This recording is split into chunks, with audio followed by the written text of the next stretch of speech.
Consultório CBN.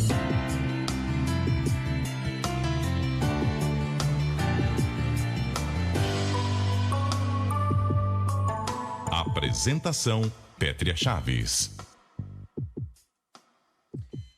Hoje aqui no Consultório CBN, nós falamos a respeito de problemas gastrointestinais que certamente foram agravados nessa pandemia. A gente vai entender a questão do estresse, a gente vai entender também a questão da alimentação e como, de maneira geral, a gente pode minimizar, né, as pessoas que já têm algum tipo de problema no sistema gastrointestinal e as pessoas que adquiriram algum problema também ao longo dessa pandemia. E para conversar com a gente a respeito desse assunto, nós estamos agora com a doutora Vanessa Prado. Ela é cirurgiã do aparelho digestivo do Hospital 9 de Julho e vai contar um pouco para a gente a respeito dos piores problemas enfrentados pela população, principalmente nesse período da pandemia. Doutora Vanessa, boa tarde. Oi, Pétria, boa tarde, tudo bom? Tudo ótimo. Nesse sentido das doenças gastrointestinais, é claro que o estresse pelo qual as pessoas passaram, o medo pelo qual as pessoas ainda passam, né, doutora Vanessa, são fatores para que essas doenças sejam piores. A gente sempre fala, né, que a gente tem aquele aperto, né, no estômago. Tem a ver uma coisa com a outra? O estresse, ele atrapalha todo o funcionamento do aparelho digestivo, desde o estômago até o intestino, tá? E como é que ele age nisso? Ele atrapalha os movimentos, o peristaltismo, né, em relação à digestão. Então, uma digestão que poderia ser mais breve, mais rápida, o funcionamento intestinal de forma adequada, fica totalmente alterado por conta do estresse, da ansiedade, do nervosismo, e isso acaba atrapalhando. Então, o alimento que cai no estômago, ele vai demorar um tempão para ser digerido. E quais são os principais problemas, doutora, que vêm sendo notados nesse período, né? A gente tem aí a questão da gastrite, mas também muitos problemas intestinais. Conta pra gente um pouco das principais reclamações da população hoje. As pessoas estão indo no consultório, estão tendo esse acesso aos médicos, principalmente por causa do quê? Mastigação errada, porque fica trabalhando com o computador ou com o celular, não tira aquele tempo para a refeição, para fazer a refeição. Então, a pandemia trouxe essa novidade, né? Então, você não está mais preocupado em mastigar direito, você às vezes não fica com atenção no que você está comendo, justamente porque está com o laptop do lado, está com o celular falando, e isso acabou gerando uma gastrite, né? Aquele cafezinho que fica mais disponível para você tomar o dia inteiro. Então, as pessoas ficam ali com uma xícara, tomam um golezinho depois do almoço, ou fica tomando a manhã toda de café, e isso gera uma irritação para o estômago, gera uma gastrite. E o intestino também, o nervosismo, a ansiedade, o estresse, acaba provocando o quê? Você pode ter diarreia, você pode ter uma alteração no peristaltismo intestinal. Então, a gente está vendo muito síndrome do intestino irritável, que é uma alteração no peristaltismo, no mecanismo de funcionamento do intestino por conta da ansiedade. Agora, quais são as questões envolvendo também os problemas de estômago, desse sistema digestivo, digestório, em relação a H. pylori? Porque também é algo que traz muitas dúvidas para as pessoas, doutora. O H. pylori é uma bactéria que ele fica repousando na mucosa do estômago. Então, na verdade, não é que ele causa uma gastrite, ele atrapalha a cura, né? Então, se você está com uma dor, se você está com uma digestão, mau hálito e refluxo, é errado falar que a causa é o H. pylori. Não, o H. pylori só está impedindo de você estar melhorando, mas a causa foi a mastigação errada, a alimentação errada, o uso excessivo de condimentos, apimentados, mas o H. pylori não tem relação. Claro que se vier numa endoscopia que você tem uma gastrite com H. pylori, o correto é tratar as duas coisas. E quais são os principais problemas também relativos ao H. pylori, quando tem essa questão, né, que você adquire uma gastrite, enfim, depois disso, até uma úlcera, né, doutora? Como é que é o tratamento disso? Como que é o diagnóstico e também o tratamento disso, doutora?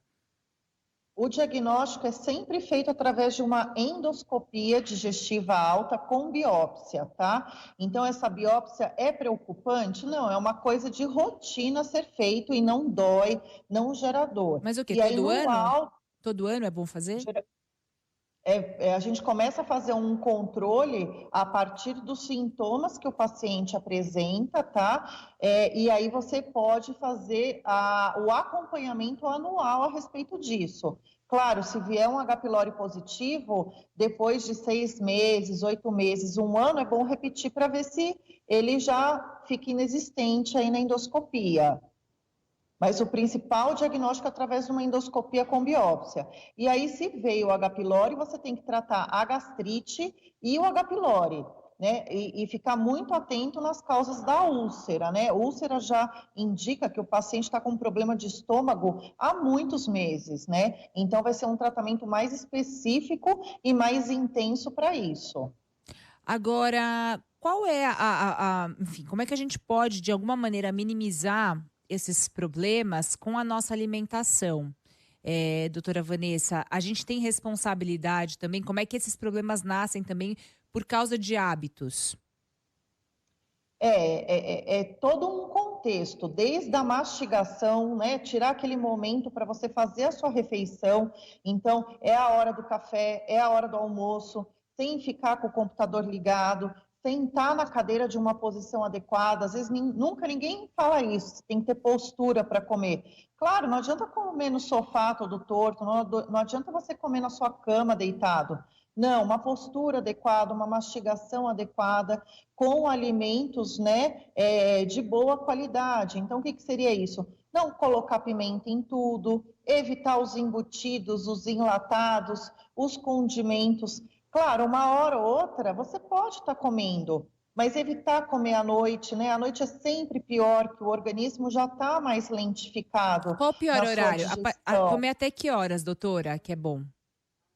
O ideal é assim, se você dorme 11 horas, comer 2 horas antes, tá? Então, sempre 2 horas antes de você estar dormindo, você faz a sua refeição. E eu sempre dou a dica, tá, Pétria, a respeito do chá de camomila. Chá de camomila é excelente você tomar meia hora após a refeição, porque ele acaba sendo um anti-inflamatório natural, vamos dizer assim.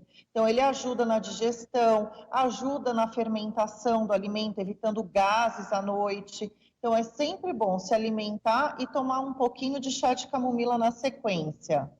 O Sérgio aqui, ele falou: "Ih, Petri, a doutora falou do café, vai ter que maneirar". E ele sabe que eu já maneirei nesse café. Pode mesmo, doutora, o café pode mesmo provocar algum tipo de problema ou só agrava o que já tá ali?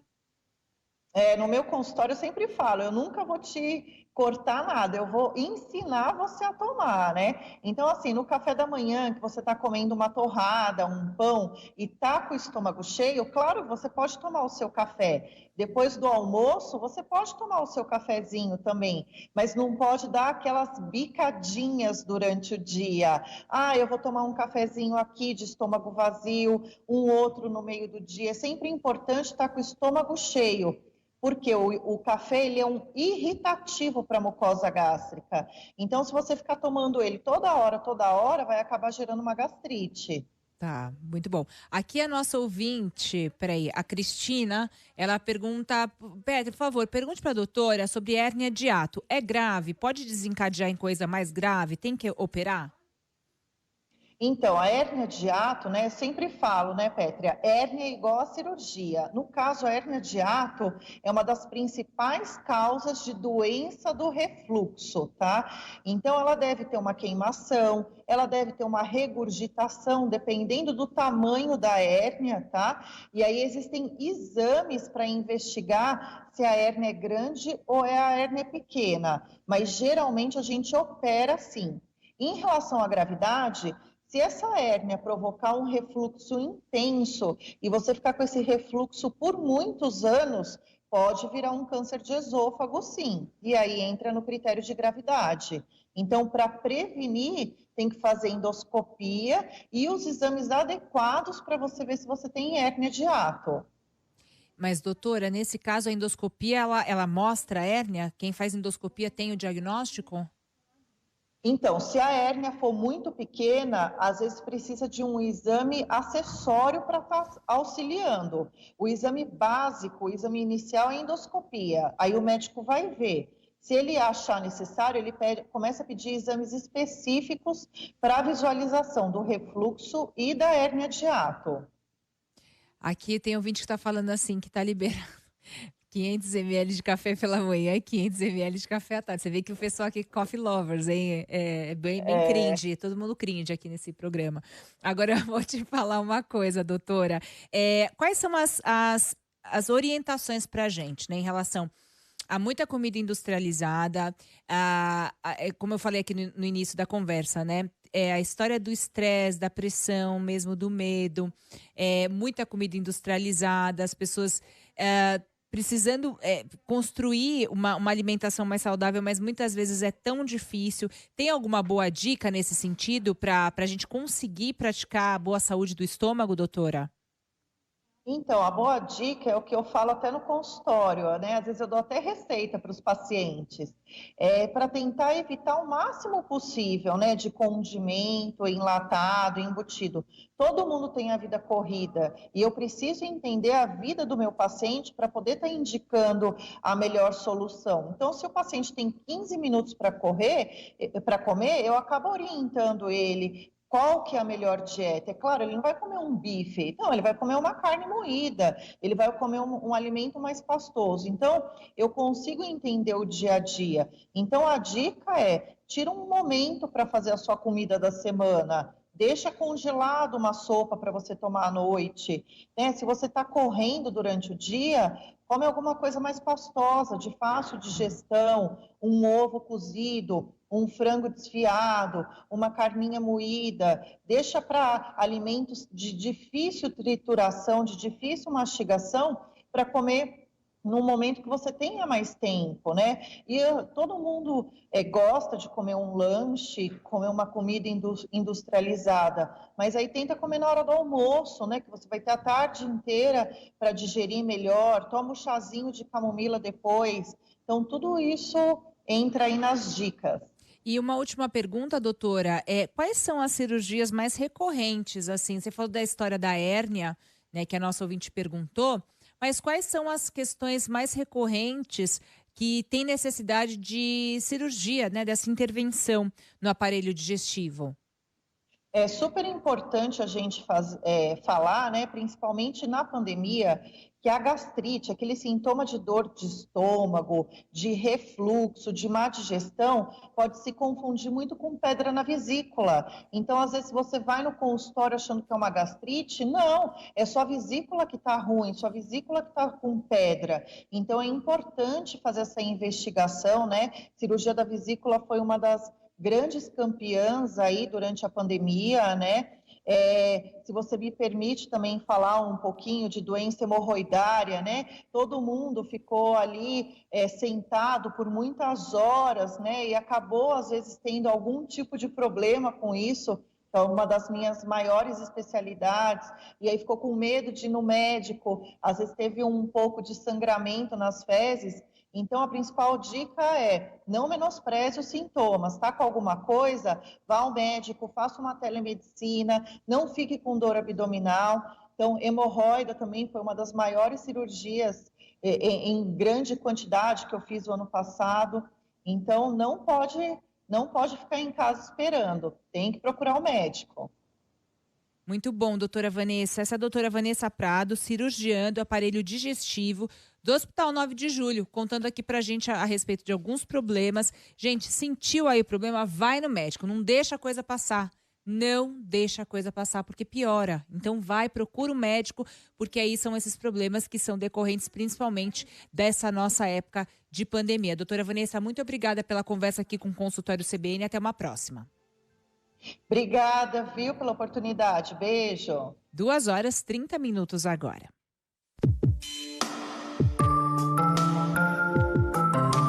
Consultório CBN. Apresentação: Pétria Chaves.